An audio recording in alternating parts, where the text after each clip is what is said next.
Sanib puwersa ang Meralco at lungsod ng Maynila sa kampanya laban sa mga tinatawag na spaghetti wires. Itong mga buhol-buhol, sira at mapanganib na kable na nakalambitin mula sa mga poste.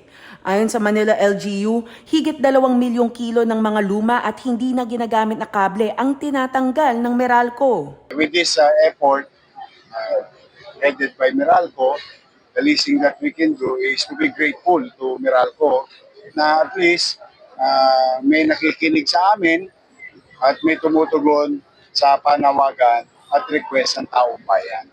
Bukod sa pagpapatanggal ng kable, ipinapatupad na rin ng Maynila ang bagong polisiya para higpitan ang regulasyon sa paglalatag ng linya sa mga poste. It is now Meralco who will say yes or no o kung kayo makakapaglatag sa poste ng Meralco. If it is for development and if it is workable and feasible, I don't think Meralco will deny your request. But if it is not, then we will heed and follow the direction of Meralco. Ayon sa Meralco, maraming telco ang basta-basta na lang nagsabit ng kable, lalo na noong kasagsagan ng pandemya na naging sanhi ng siksikan sa mga poste at posibleng overloading. Metro Manila and the adjacent provinces, and we will continue on with this campaign.